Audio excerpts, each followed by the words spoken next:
Hey, what's going down, everybody? This is your boy Jay Mason inside the Time Machine on WUAG 103.FM, playing the best of new and old school hip hop, R&B, and everything else in between. With me on the phone right now, I have music video director Lyndon Howard. Lyndon, welcome to the Time Machine, my man. Hey, man, I appreciate it. I appreciate you having me here. No problem, man. How you doing? Good, man. I'm just relaxing today, one of my free days off, you know what I mean? Although, I don't work for anybody, anything like that, but, I just, relaxing today.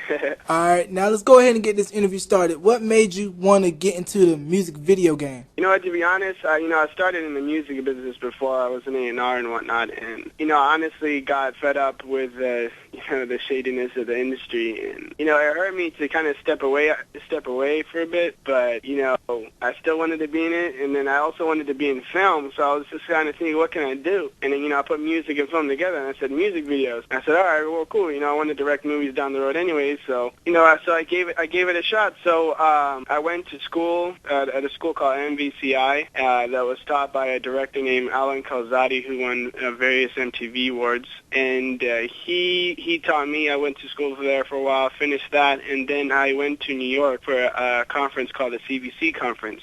So over there, I was able to meet a lot of the directors I looked up to, like Chris Robinson, Eric White, a lot of people there. And I met up with Eric there, Eric White, who, I'm sure a bit of you know who he is. He he still directs music videos. He's done Fabulous, Diddy, a lot of artists. He's also a protege of Hype Williams. Anyways, I went up to him and I said, listen, dude, I don't care where you're going. I don't care if it's in Brazil, New York. I don't care where I have to go. I'll pay my way. Just get me on. So he tells me, well, I got this music video I'm going to do, Freeway. It's Freeway and P.D. Crack called Flipside. And so I'm like, all right, cool. He gives me the numbers, and then I show up in Philadelphia where the video was, and he actually came up to me and said he was surprised that I showed up because, a lot of people, obviously talked game with him, and, I came through, and then it just started, a good relationship. Now, by you getting on in the game, you were probably doing a lot of gopher work, right? Yeah, and it really sucked, too, because, one of the jobs I had to do was that day that I was at that video, I had to watch a generator by myself in the middle of the ghetto in Philly. See, I'm not from Philly, so I was just kind of like shitting bullets. Sorry for the French. But I was, kind of nervous because I was like, that's not my area. I'm not from Philly. I don't know what's going on. And it was kind of nervous, but it was cool. It was cool. You have to pay your dues. Yeah, you definitely have to do that. And for those of you that don't know, a gopher is like the person that's on the set that does odd jobs or errands for like artists and directors. Like, yo, give me my juice. Yo, give me my bagel. Do anything you gotta do. You bite your teeth, hold your tongue, and you do it with a coconut smile on your face. And that's what I had to do, and it sucked. Yeah, I know it did, but hey, you gotta pay your dues somewhere. Absolutely. You definitely, and throughout the whole thing, it was still a great experience. Very great experience working with Eric and being able to, meet up with a lot of people I look up to. Like I was able to meet, Diddy and Puff and just, what I'm saying, that's the same guy. Jay-Z, a lot of these artists I look up to, I was able to meet, and I'm still in communication with them. Okay. A couple of them, All right, now. Able to network a lot as well, Okay, now you say you did A&R work prior to getting into directing music videos, right? Yeah. What was it like working as an A&R rep? It was cool. It was cool. I enjoyed it. But like I said, there was a lot of crazy business going on as well, and for the most part, I enjoyed it. But I was always the type of person that liked to do my own thing, and I worked and I liked it, but then I decided that I had to move on because the situations were not too great. So basically, kids, when you get into the music game, it's not all peaches and cream. No, it's not. It's definitely not. Yeah, because it's a hard business. You gotta remember that the music business is in a downward spiral. And at that point, people are basically out for themselves. Now, I'm not gonna say everybody's a bad person. Don't get me wrong. I love the business with all my heart. To this day, I'm still in it. But you just gotta really gotta prove that you're worthy to do certain things, whether you're in the business side or an artist side.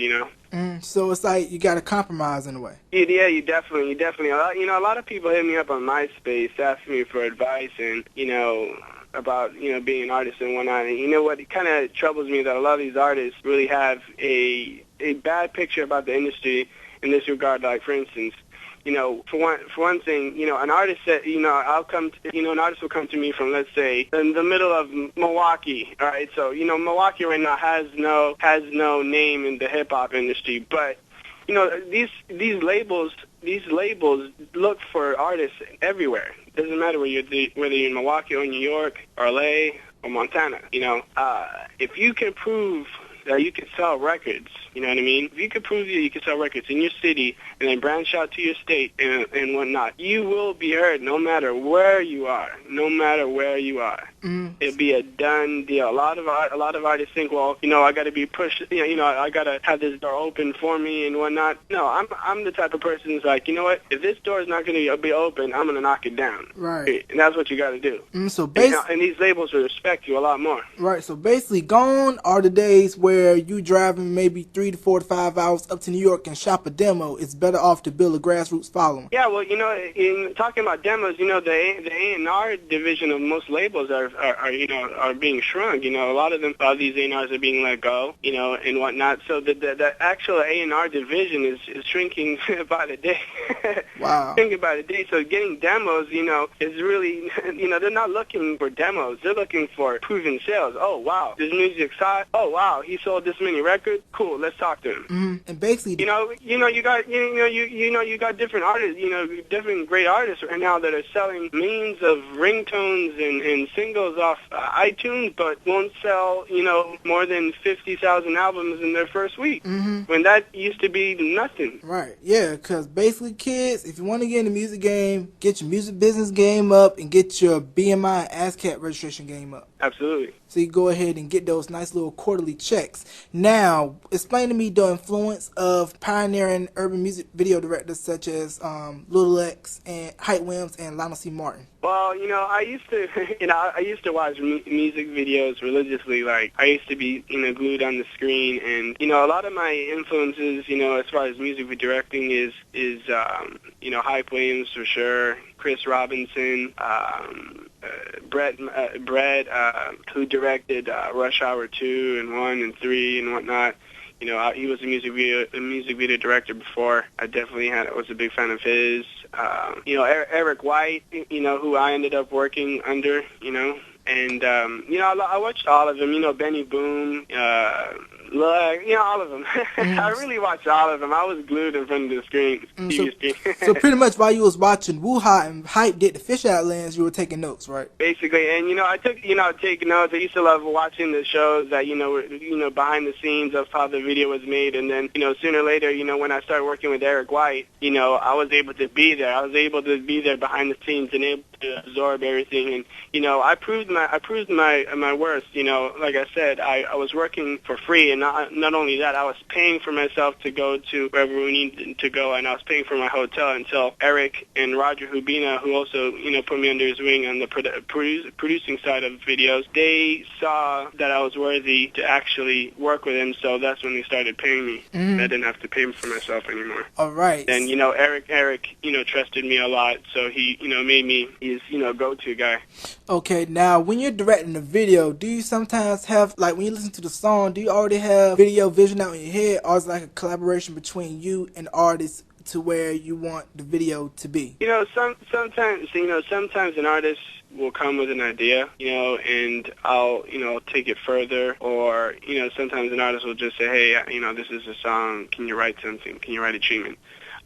When it's an artist that just says, hey, this is a song, tell me what you can do, or what ideas you can come up with, I just, I'll listen to the song, and immediately I'll just start getting ideas, and I'll have the treatment done in probably in half an hour.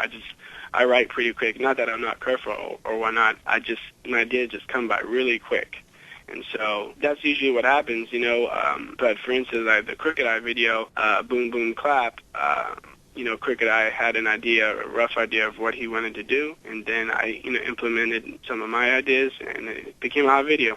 Okay, now, standardly, how long are most video shoots? You talking about the whole process, or are you talking about, like, the actual filming shoot? Like the actual filming shooting, like you're shooting the video on location?